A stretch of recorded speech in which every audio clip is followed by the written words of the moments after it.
나의 자녀들아, 내가 이것을 너희에게 쓰면 너희로 죄를 범하지 않게 하려 함이라. 만일 누가 죄를 범하여도 아버지 앞에서 우리에게 대언자가 있으니 곧 의로우신 예수 그리스도시라.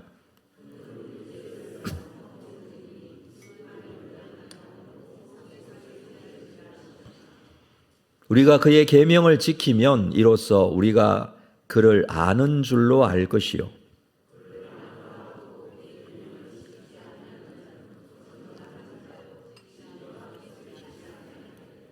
누구든지 그의 말씀을 지키는 자는 하나님의 사랑이 참으로 그 속에서 온전하게 되었나니 이로써 우리가 그의 안에 있는 줄을 아노라.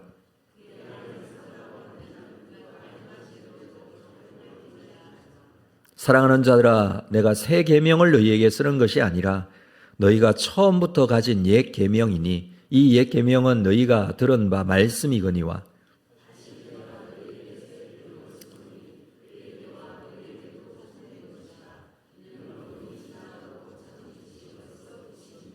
빛 가운데 있다 하면서 그 형제를 미워하는 자는 지금까지 어둠에 있는 자요.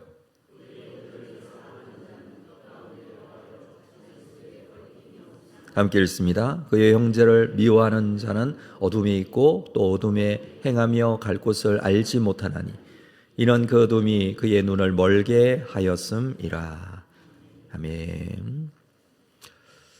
예. 주님 앞에 우리 특별새벽 기도에 일어나오신 여러분 모두 주님의 이름으로 축복합니다. 그리고 특별히 사랑합니다. 우리 앞뒤좌우로 한번 인사할까요? 사랑합니다. 이렇게 한번 인사하겠습니다. 네. 이 사랑하는 고백이 말로만 하는 고백이 아니라 진심으로 사랑이 실천되어지는 귀한 은혜가 오늘 특별히 주시는 말씀 가운데 우리 가운데 함께 하시기를 주님의 이름으로 축복합니다. 네. 오늘 말씀의 주제가 형제 사랑이기 때문에 그렇습니다. 그래서 이것이 말만 하는 것이 아니라 실천되어지시기를 주님의 이름으로 축복합니다. 네. 사도 요한은 예수님의 제자로서 예수님의 공생애를 함께 했습니다. 예수님께서 공생애로 사역을 하시는 동안에 제자였기 때문에 가까이에서 예수님과 함께 할 뿐만 아니라 예수님께서 십자가에 죽으시는 현장 3일 만에 부활하신 이후에도 그런 예수님을 만났습니다. 그리고 예수님께서 누구이신지 정확하게 알게 되었습니다. 당시 초대교회에는 굉장히 어려움이 있었죠. 지금 요한일서를 기록하고 있는 이 시점 약 90년에서 100년 사이 예수님께서 승천하신 지도 벌써 65년이 지난 시점이라고 할 수 있는 이때 믿음으로 말미암아 복음이 확장되어져 전 세계로 나아가고 있었지만 그러나 믿음을 가지고 있던 성도들은 굉장히 극심한 어려움 가운데 있었습니다. 핍박과 환난으로 인해서 순교자들이 생겨나고 있는 상황이었습니다. 거기다가 교회 내부적으로는 여러 이단들이 생겨나기 시작했고 잘못된 신앙적인 가르침을 하는 경향들이 있었습니다. 이런 상황에서 요한은 요한일서를 기록하여서 성도들에게 전합니다. 예수 그리스도께서 누구이신지 또 하나님은 어떤 분이시고 우리가 이런 상황에서 어떻게 행동하고 믿음을 지켜야 하는지에 대해서 그래서 우리 지난 금요일 금요기도회 때는 요한 1장 말씀을 함께 나누었죠. 1장에서는 특별히 이런 상황 속에서 이 말씀을 기록하여 너희에게 전하는 이유가 있다라는 중요한 이야기를 했습니다. 1장 3절에 보면 우리가 보고 들은 바를 너희에게도 전함은 너희로 우리와 사귐이 있게 하려고. 너희에게도 이것을 전하는 이유, 그것은 우리와 사귐이 있게 하려고. 그런데 그 사귐은, 이 우리의 사귐은 아버지와 그의 아들 예수 그리스도와 더불어 누리는 사귐이라고 했습니다. 이 사귐이 헬라어로는 코이노니아라고 하죠. 교제하고 서로 함께하는 아주 중요한 우리 기독교 공동체에 있어서는 중요한 개념입니다. 이 사귐, 성도의 사귐이 있기 위해서는 그 속에 예수 그리스도 그리고 아버지 하나님 함께 하시는 시간, 이것이 잘 이루어지기 위해서 이 성경을 기록해서 이 요한일서를 기록해서 너희에게 보낸다라는 말씀이죠. 그런데 이 사귐이 잘 이루어지기 위해서, 사귐은 성도와 성도의 사귐이지만 그 속에 누가 함께 계시느냐 하면 하나님께서 함께 계신다라는 것인데, 그냥 하나님이 그냥 이방인으로 객관적으로 그냥 계시는 것이 아니라 하나님은 그 속에 포함된 성도 한 사람 한 사람과의 깊은 관계를 가지시는 하나님이십니다. 다른 말로 하면 그 한 사람 한 사람이 하나님과의 깊은 사귐을 가지고 있는 성도와 성도의 사귐이 되는 것이죠. 그래서 성도의 사귐은 그냥 먹고 재밌게 지내고 친교하고 끝내는 것이 아니라, 성도의 사귐은 하나님과의 깊은 사귐이 전제되어져 있습니다. 그래서 한 사람 한 사람이 하나님과의 관계가 어떠한지가 정말 중요합니다. 우리가 성도로서 만나서 함께 할 때에, 함께 예배드리고 함께 말씀을 나누고 함께 교제할 때에 한 사람 한 사람이 하나님과의 관계가 어떠한지 우리가 점검하고 확인해야 될 아주 중요한 내용이죠. 이것을 말하고 있습니다. 1장 6절에 보면 만일 우리가 하나님과 사귐이 있다고 하고 어둠에 행하면, 하나님과의 관계가 잘 이루어지고 있다고 하면서 어둠에 행하거나 거짓말을 하거나 진리를 행하지 않거나 혹은 죄를 짓거나 하면 안 된다는 것입니다. 이유가 있어요. 그 이유는 뭐냐 하면 하나님은 빛이시기 때문에 어둠에 거할 수가 없어요. 하나님은 거룩하시기 때문에 거룩하지 않은 상태로 하나님과의 사귐이 이루어질 수가 없다는 것입니다. 그럼에도 불구하고 사람은 연약하여 죄를 지을 수밖에 없고, 그렇지 않습니까? 부족한 것이 너무나 많지 않습니까? 이 죄를 가지고는 하나님과 깊은 사귐 속에 들어갈 수가 없는데 어떻게 할 것인가? 2장에 와서 오늘 우리가 읽은 2장의 말씀에서 1절을 볼까요? 나의 자녀들아, 내가 이것을 너희에게 쓰면 너희로 죄를 범하지 않게 하려고, 죄를 범하지 않게 하려고, 하나님과의 관계에 문제가 되는 이 죄 문제, 이 죄를 범하지 않게 하려고 한다 하면서, 만일 누가 죄를 범하여도, 죄를 범할 수도 있잖아요. 죄를 범하여도 아버지 앞에서 우리에게 대언자가 있으니 곧 의로우신 예수 그리스도시라. 우리가 죄를 범한 것이 있다면 그것은 예수님께 죄 용서를 구하고 회개하고 죄를 해결해야 한다는 것입니다. 죄를 짓는 것이 당연한 것이 아니라 만일 범죄하면 이 말입니다. 죄 짓는 것을 독려하는 게 아니에요. 예수 믿는 사람들은 뭐 죄를 지어도 회개하면 다 그냥 다 용서해 준다더라. 죄 지어도 된다. 이렇게 복음을 오해해서는 안 되겠죠. 죄를 독려하는 것이 아니라 우리가 정말 구원받은 하나님의 백성이라면 죄를 짓지 않는 삶을 살아야 되죠. 근데 인간이어서 만일 범죄하게 된다면 어떻게 한다고요? 예수 그리스도 앞에 나가야 한다는 것입니다. 그분이 여기서는 대언자라고 해주고 있어요. 대언자. 헬라어로는 파라클레토스입니다. 변호자, 돕는 자라고 하지만 요한복음에서는 이것을 어떻게 번역했냐면 이 똑같은 단어를 보혜사 이렇게 번역을 했어요. 보혜사 하면은 성령님을 우리가 생각하죠. 예수님께서 그렇게 말씀하셨어요. 나는 가거니와 너희에게 또 다른 보혜사를 보내주겠다. 또 다른 보혜사. 그 또 다른 보혜사 성령이시죠. 그럼 또 다른 보혜사라면 원래 보혜사가 있을 거 아니에요. 원래 보혜사가 누구세요? 예수님이에요. 예수님이 보혜사가 되시는데 또 다른 보혜사를 보내주겠다. 여기서는 대언자가 되십니다. 이 대언자가 어떤 의미로 이렇게 번역을 했냐 하면 우리가 죄를 지어요. 하나님 앞에 용서를 구해요. 그러면 그 용서를 예수님께서 대신 말해주는 겁니다. 그런 개념으로 대언자라고 했죠.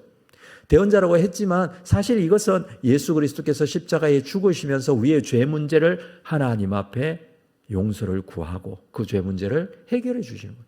대신 십자가를 지시고 나를 대신해서 죄 용서, 속죄를 이루신 분이시기 때문에 우리의 이 죄 문제는 예수 그리스도 앞에 내놓는 것입니다. 그래서 1장에서는 너희 죄를 자백하면 그는 의로우시고 미쁘고 의로우시사 우리의 죄 문제를 해결해 주신다고 말씀을 하셨죠. 그래서 주님 앞에 우리가 용서함 받은 자로, 은혜를 경험한 자로 감사함으로 나아가게 되는 것입니다. 하나님 앞에 예배하고 하나님 앞에 가까이 나아가는 것은 주 예수 그리스도의 보혈의 은혜와 능력으로 용서함 받은 감사가 있는 사람들의 모임이 되고 그 모임이 바로 온전한 감사의 예배가 되는 것입니다. 이것이 우리가 가져야 될 신앙의 가장 기본적이고 그리고 하나님 앞에 가져야 될 삶의 자세입니다. 자, 2절 말씀을 볼까요? 그는 우리를 위한, 우리 죄를 위한 화목제물이 되어 주셨습니다. 우리만 위할 뿐만 아니라 온 세상의 죄를 위하여 화목제물이 되어 주셨습니다. 나와 하나님 사이의 죄로 인해서 사귐이 이루어질 수 없고 하나님께 가까이 나아갈 수 없을 때에 예수님이 화목하게 하시는 화목제물이 되어 주신 것입니다. 그래서 우리는 하나님과의 관계가 회복이 되어지고 하나님께 나아갈 수 있게 된 것이죠. 이 사실을 우리는 믿고 있습니다. 그러면 우리는 예수 그리스도로 말미암아 회복되어지고 하나님과의 관계가 가까워지고 죄 용서함 받게 되고 하나님의 온전한 자녀가 되고 그랬으면 그 예수 그리스도 앞에 감사하고 순종하는 삶을 살아야 되겠죠. 말씀하신 계명을 지킬 수밖에 없죠. 우리의 죄 문제를 해결해 주시고 멸망으로부터 구원해 주신 예수 그리스도의 그 구속의 은혜를 우리는 감사하며 하나님 예수 그리스도 앞에 더 가까이 나아갈 수밖에 없다는 것입니다. 그래서 3절에 보면 우리가 그의 계명을 지키면 이로써 우리가 그를 아는 줄로 그의 계명, 예수 그리스도의 계명을 지키면 갑자기 계명 이야기가 나온 것은 우리가 만약에 예수님께서 나의 죄를 위하여 십자가에 죽으심을 믿는다면 우리의 마음속에 있는 감사와 순종의 마음이 당연히 있게 될 것인데 그렇다면 그분께서 말씀하신 그 계명을 당연히 지키지 않느냐라는 거예요. 그러면 이로써 우리가 그를 아는 줄, 여기서는 안다라고 표현을 했지만 이걸 더 쉽게 표현을 하자면 그를 믿는 줄이라고 표현하는 게 맞습니다. 예수 그리스도를 믿는다면 그의 계명을 당연히 지키겠죠. 4절에서도 그를 아노라 하고 그의 계명을 지키지 아니하면 그를 믿노라 하고 그의 계명을 지키지 않으면 이건 말이 안 돼요. 그래서 이것은 거짓말하는 자요 진리가 그 속에 있지 않다. 진리가 무엇입니까? 우리가 예수 그리스도의 십자가로 용서받고 하나님의 자녀가 된 것이 진리이지 않습니까? 근데 이 진리가 그 속에 없다는 거예요. 예수를 믿는다고 하면서 그의 계명을 지키지 않는다? 이건 말이 안 된다는 겁니다. 그렇다면 예수님께서 말씀하신 계명이 무엇입니까? 여러분, 예수님께서 말씀하신 계명은 크게 두 가지예요. 마태복음 22장 37절 이후에 그 유명한 말씀을 하십니다. 예수께서 이르시되 내 마음을 다하고 목숨을 다하고 뜻을 다하여 주 너의 하나님을 사랑하라. 이것이 크고 첫째되는 계명이요 둘째도 그와 같으니 네 이웃을 내 자신과 같이 사랑하라 하셨으니 이 두 계명이 온 율법과 선지자의 강령이니라. 온 율법, 선지자의 강령, 이건 구약 성경 전체를 말하는 겁니다. 구약 성경 전체의 내용을 핵심적으로 딱 두 가지로 계명을 주님께서 말씀하셨어요. 하나님을 사랑하라. 두 번째도 이와 같으니 내 이웃을 내 몸과 같이 사랑하라. 그러면 우리가 하나님과의 관계가 가까워지기 위해서 예수 그리스도의 십자가로 우리의 죄 문제가 해결되어짐으로 가까워졌다면 당연히 그 계명을 지킬 것 아니냐라는 겁니다. 자, 초대교회 성도들 힘들고 어렵게 살았다고 그랬어요. 신앙을 지키기 위해서 목숨을 걸어야 되는 그런 어려운 상황이었어요. 그럼에도 불구하고 하나님과의 관계, 하나님과의 사귐, 이게 잘 이루어져야 된다. 그래야 우리와의 이 성도의 공동체 안에서의 사귐이 온전하게 잘 이루어진다. 이렇게 강조했었죠. 하나님과의 관계가 이 사귐으로 이루어지기 위해서 하나님과의 관계가 하나님을 사랑합니다라는 고백으로 이어질 수밖에 없습니다. 그래서 내 마음을 다하고 목숨을 다하고 뜻을 다하여 주 너희 하나님을 사랑하라고 한 거예요. 사랑하는 성도 여러분, 하나님과의 사귐의 세계 속에, 그 관계, 깊은 관계 속에 하나님을 사랑하는 마음으로 주님 앞에 더 가까이 하나님의 사랑을 이루어가는 여러분 되시기를 주의 이름으로 축복합니다.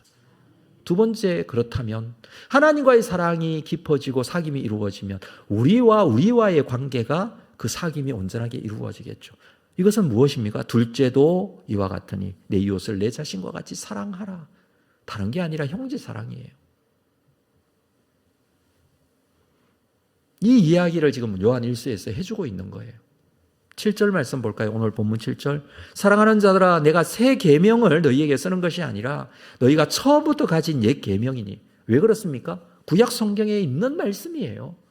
하나님을 사랑하고 내 이웃을 사랑하라. 그래서 처음부터 가진 옛 계명이니, 이 옛 계명은 너희가 들은 바 말씀이거니와 8절. 다시 내가 너희에게 새 계명을 써노니 그에게와 너희에게도 참된 것이라. 이는 어두움이 지나가고 참빛이 벌써 비침이니라. 9절 같이 읽을까요? 시작. 빛 가운데 있다 하면서 그 형제를 미워하는 자는 지금까지 어둠에 있는 자요. 하나님을 사랑하는 것, 하나님과의 사귐이 깊어지는 것 당연합니다. 그리고 둘째, 우리와의 관계, 사귐이 이루어지는 것 당연합니다. 그건 뭐라고요? 내 이웃을 내 몸과 같이 사랑하라. 그런데 이 형제를 미워하는 자는 지금까지 어둠에 있다고 합니다. 빛 가운데 있는 것이 아니라고 합니다. 10절 볼까요? 그의 형제를 사랑하는 자는 빛 가운데 거하여 자기 속에 끄리낌이 없다고 합니다. 하나님을 사랑한다고 하면서 형제를 사랑하지 않으면 이건 말이 안 되죠. 하나님을 사랑한다면 형제를 내 이웃을 내 몸과 같이 사랑하라고 하셨으니 당연히 사랑해야 되는데 하나님을 사랑하면서 형제를 미워해요. 그건 빛 가운데 있는 게 아니고 어둠 가운데 있는 것이다. 11절. 그의 형제를 미워하는 자는 어둠에 있고 그의 어둠에 행하며 갈 곳을 알지 못하나니 이는 그 어둠이 그의 눈을 멀게 했어요. 형제를 미워하는 것 어둠에 있습니다. 어둠에 있는 곳, 갈 곳을 알지 못합니다. 사랑하는 성도 여러분, 형제 사랑이 잘 되고 있습니까? 이웃 사랑이 잘 되고 있습니까? 하나님과의 관계 강조해도 지나침이 없죠. 마음을 다하고 뜻을 다하고 내 하나님을 사랑하라. 우리 알고 있고 그렇게 하려고 애쓰고 있습니다. 그래서 예배를 사모하고 주님 앞에 나오고 헌신하고 봉사합니다. 근데 형제 사랑은 어떠냐라는 거예요. 하나님에 대한 사랑과 하나님과의 사귐의 확장이 형제 사랑이고 이웃과의 사귐의 모습입니다.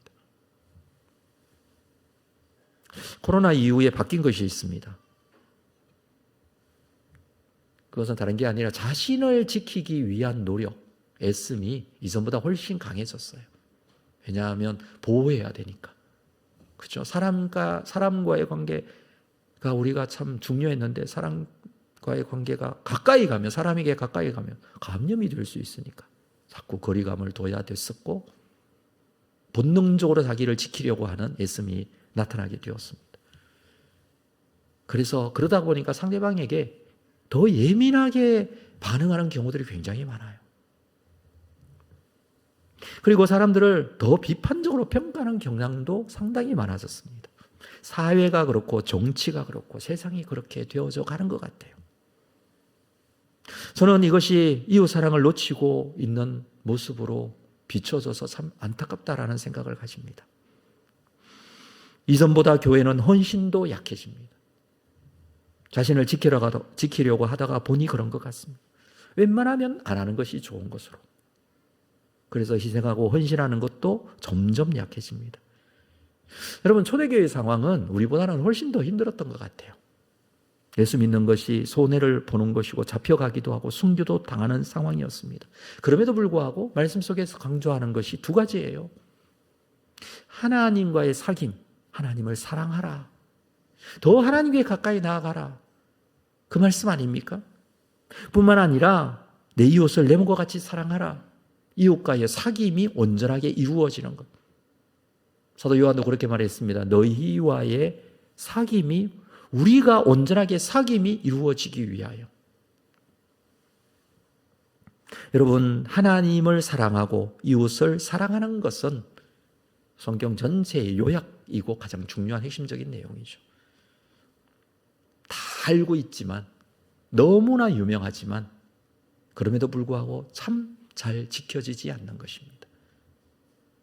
그 계명을 우리가 순종하여 따르는 것 정말 필요합니다. 이웃을 미워하게 만드는 것 악한 사단의 작전입니다. 그게 우리가 사로잡혀서는 안 됩니다. 사랑을 다시 회복해야 합니다.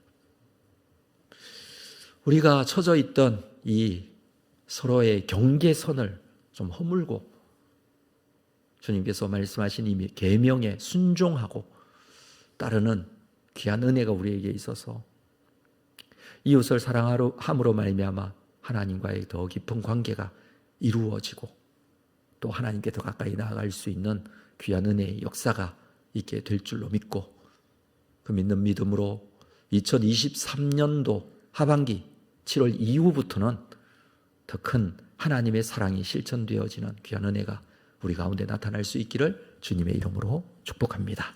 기도하겠습니다. 하나님, 특별 새벽 기도를 시작하며 우리 요한 1서의 말씀을 함께 나누었습니다. 새 계명을 우리에게 말씀으로 주신 것, 주님께서 말씀하신 둘째도 이와 같으니 내 이웃을 내 몸과 같이 사랑하라 하신 말씀을 다시 한번 우리의 마음속에 새기고 우리의 실생활 속에 실천하는 귀한 삶이 이어지기를 원합니다. 주님, 오늘 주신 말씀인 줄 알고 말씀을 따라 순종하며 주님의 뜻을 이루어 가게 하여 주시옵소서. 예수님의 이름으로 기도합니다. 아멘.